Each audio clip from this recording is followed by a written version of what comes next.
Welcome back to Turning Hard Times into Good Times. I'm your host, Jay Taylor, and I'm really pleased to have David McAlvany with me once again. And for those of you who may not be familiar with David, even though he has been on our show a number of times, there may be some of you who aren't familiar with him.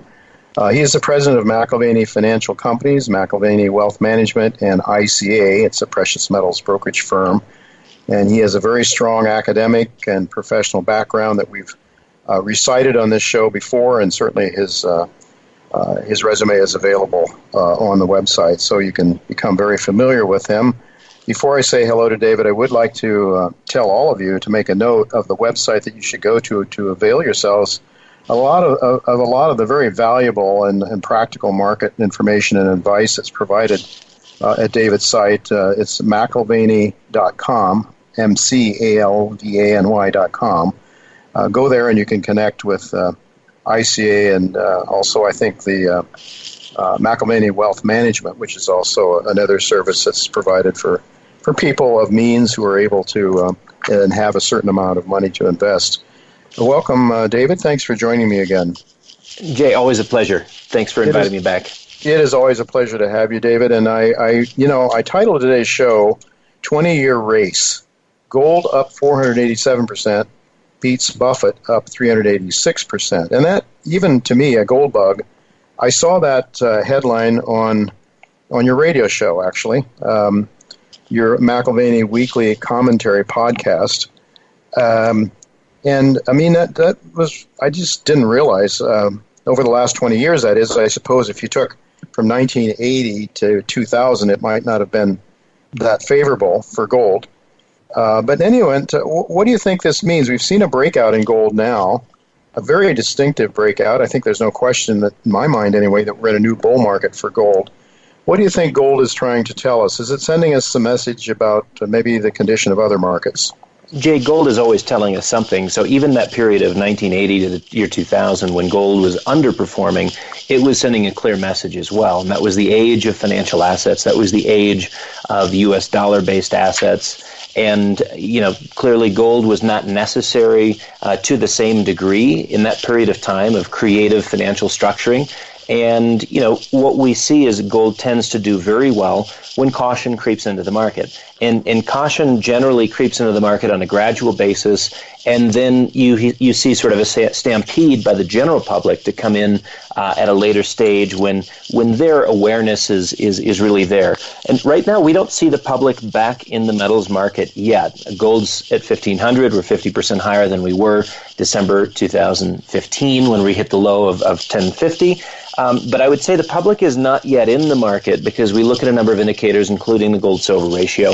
And sitting in the 80s, we have yet to break into what I would call bull market territory. And I mean a full-blown, rip-roaring bull market where the general public is in with both fists and buying aggressively. That trading range of a bull market in metals is typically between 40 and 65. Now, I'm certainly not complaining. I think 1,500 or thereabouts is a great level. But we've gotten here because you've got contrarian investors in Europe, you've got people in Asia, you've got central banks who have been aggressively buying, and it's been really a stealth bull market up to this point because the equity markets have done so well over the last few years. Now, I believe they're in a topping process, and in that process, you've got to make some decisions, and I think that's one of the reasons why wise investors are saying, look, we could have this extending topping process. We've been here for about 18 months. Dow, S&P, and NASDAQ looks like we could roll over. Hasn't sent us any definitive signals, but if it does, we want to have a little powder dry, something that's a financial asset, not directly tied into the financial system, a la the interest in gold by contrarian and sophisticated investors. I will say it's primarily an international demand trend at this point, but probably coming to the U.S. over the next 6 to 12 months. Well, it's certainly, when we have a risk-off day in the markets, the treasuries tend to go up a lot, and gold a lot of times benefits as well. I'm sure that the magnitude of money flows are going to treasuries, U.S. treasuries primarily, and not to gold.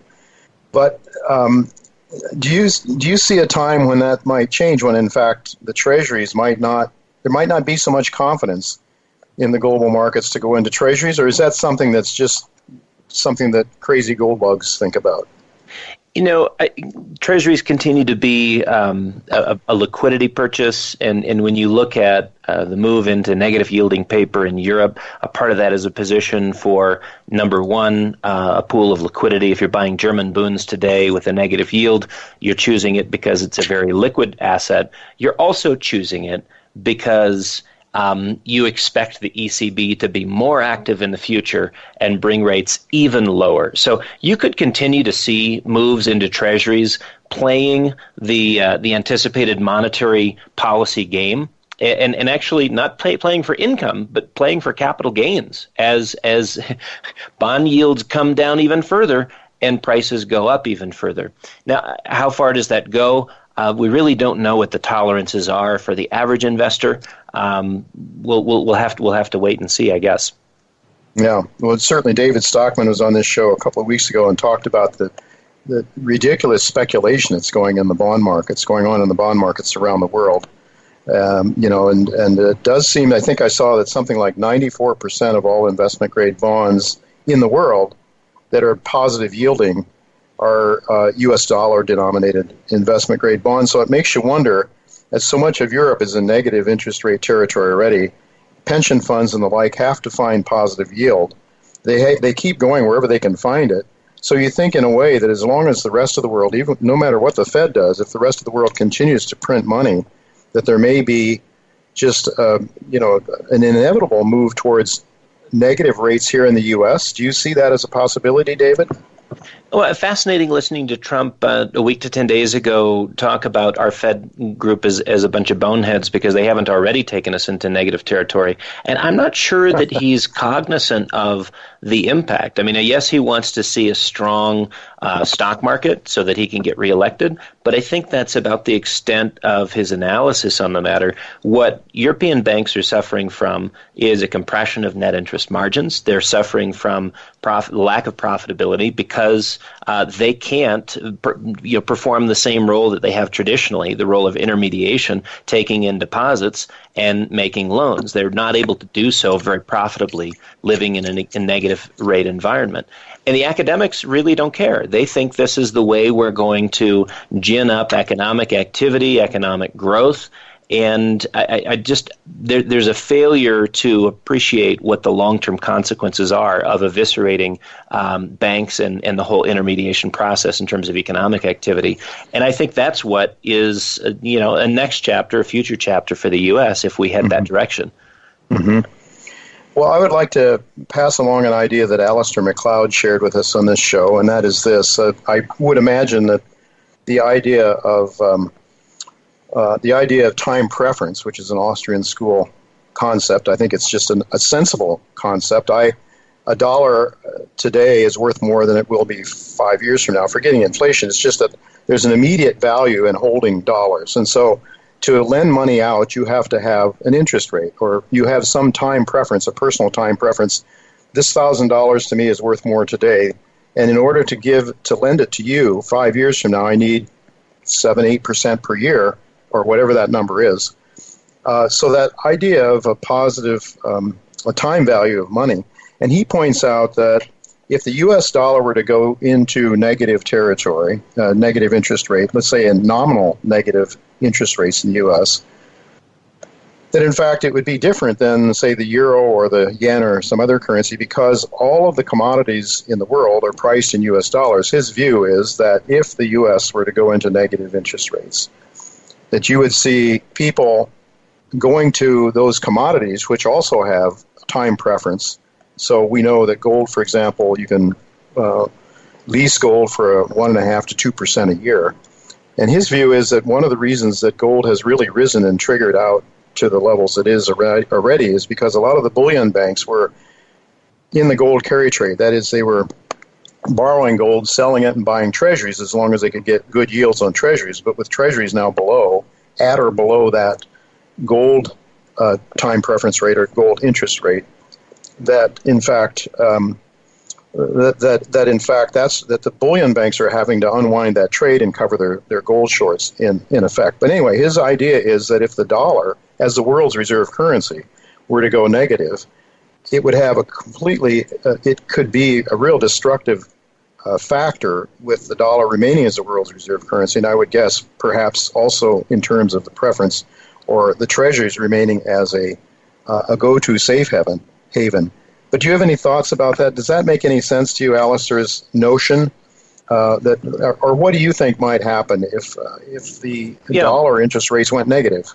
A part of it does make sense. I think for the average investor or consumer, they're not going to understand what time preference is or even participate in that way. When you look at sort of the Keynesian notion of getting every dollar out of savings, out of the rentier class's hands and into the economy, churning through, I think what you really see with negative rates is a shift from savings, that being a category which is legitimate today. It just becomes absurd. Nobody wants to save. Nobody does save. So in practical terms, there's just an increased incentive to spend. And that is the desired effect of penalizing savings is to get every dollar off the bench and onto the field doing some good work.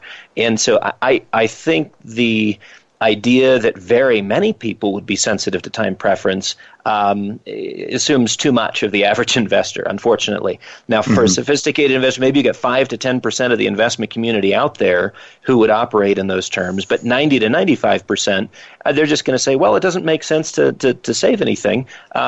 Eat, drink, and be merry, for tomorrow we die. In terms of negative rates impacting treasuries as a desirable source of safe haven purchases, whatever, I think liquidity is always going to have treasuries in everyone's mind as a place to go, even with negative rates.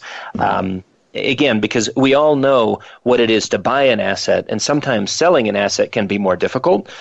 But at least with treasuries, boons, and your most liquid paper, you've got the ability to sell it when you need it to. And there's a premium, even if it's a less negative rate, still a premium for treasuries in that event. So I do think where you'll see the sophisticated investor go is to metals, and I do think that there's a real argument to be made for a very few number of investors. Of course, prices are made at the margins, so it doesn't take that many investors tipping the scale for gold and silver to do very well in that environment. And you've just taken away the negative reason why people would not buy gold. Well, I don't buy gold because it doesn't pay me anything. It just collects dust, not interest. Those kinds of arguments have already grown stale. And in a world of negative interest rates, real negative interest rates, now nominal negative interest rates, investors have no excuse. You got to have an allocation to metals in case these monetary policy experiments get even more wacky, or we begin to experience any of the embedded consequences of the ones that are already in motion or the ones yet to be announced. All right. I think you're probably right that the more sophisticated investors will think about time preference and all that, those theoretical ideas. But as you point out, if we start to go into negative interest rates, and if the banks decide that they need to take some of our demand deposit, our checking account money away from us, because rates are negative and they've got to pay their bills or whatever rationale they use, the average person is going to start feeling that, David. And I think that you've put together something at ICA, something that I think you should talk about perhaps.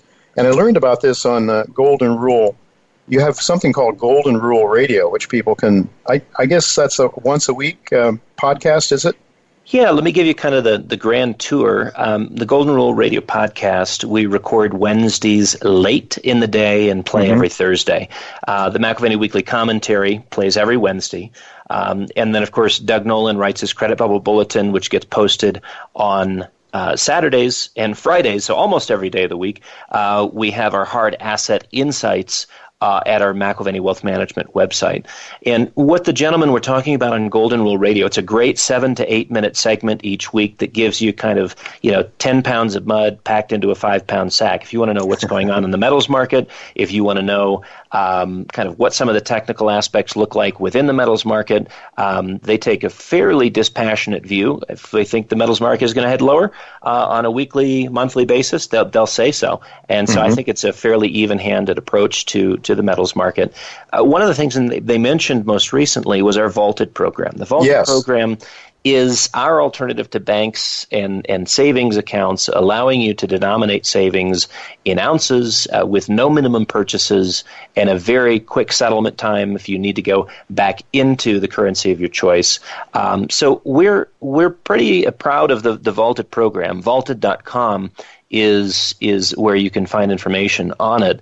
And I think in a world of negative interest rates, people just look and say, well, I've got to be in the system because I've got bills to pay. But I don't want all of my money in a position to be extracted. And I think we're all becoming targets, financial targets to some degree, for a system that is overextended, over-leveraged, and in need of our capital. And so if we can choose when, where, and how we engage the system, and then opt out as often as we need to avoid our pockets being picked, whether it's by the commercial banks at the behest of our monetary policy mandarins, or directly through what we know inflation to be, which is actually a tax.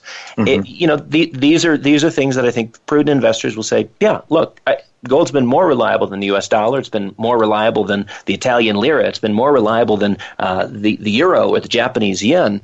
And so why not denominate a part of your savings in ounces?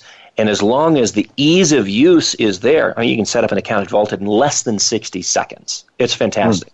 But we provide that transparency. It's conflict-free gold in partnership with the Royal Canadian Mint. Very few in the industry care about conflict-free gold. And I think for a growing number of investors, as the audience grows, people who've never thought of owning gold, they certainly are aware of not only environmental concerns, but also governance issues and social issues. And that's one of the reasons why it was imperative for us to partner with the Royal Canadian Mint, because they're the only provider there who will certify their gold as conflict-free. What do you mean by conflict-free gold?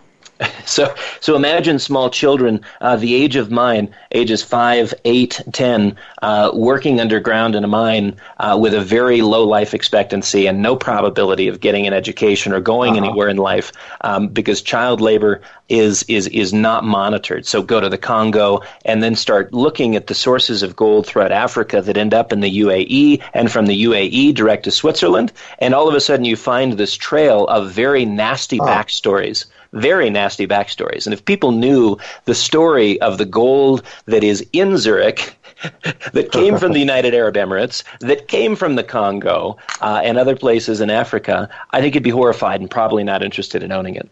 Oh, that's very interesting. So a real moral attitude, a moral component to that choice of conflict-free gold. With just a couple of minutes left, it always goes so fast with you, David. I would just tell people that they should really listen to your McAlvany weekly commentary. If people that care about the markets, most of the people that listen to this show are quite concerned about markets. It's an excellent place for people to go. Just one word on, with the time we have left, the McAlvany Wealth Management. You referred to it before. Your father, really the founder and chairman, yourself, Doug Nolan, who's been on this show a number of times, and I've known Doug for a lot of years. And then you have a couple of other people, I think Robert Draper and Lila Murphy, I believe. That's right. What do you have in your fund, and how much? I think you probably need a minimum amount of $500,000 or $250,000 or something like that. We're more interested in the quality of client than we are the size of the account. So we're always interested in getting to know folks before we look at our stated minimums, which are a couple $100,000. But we've got an amazing team working in the hard asset and real asset space. So we're interested in infrastructure. We're interested in global natural resources. We're interested in global precious metals.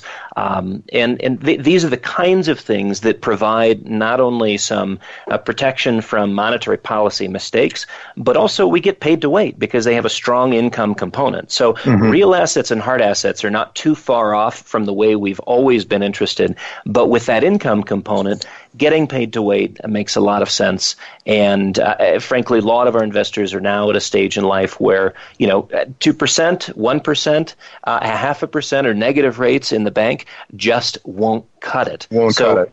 Yeah, so we've found a way of finding prized assets, very high quality assets, very high quality management teams, and looking to not only the quality of those resources, but also the income stream that we can participate in. So as we move David, towards negative rates, I think our management team is doing a fantastic job for that portion of someone's portfolio. We'll have to leave it go at that. I want to ask you, and maybe do a whole show on McAlvany Wealth Management. David, thank you so much for being with us again. Look to talk to you again sometime in the near future.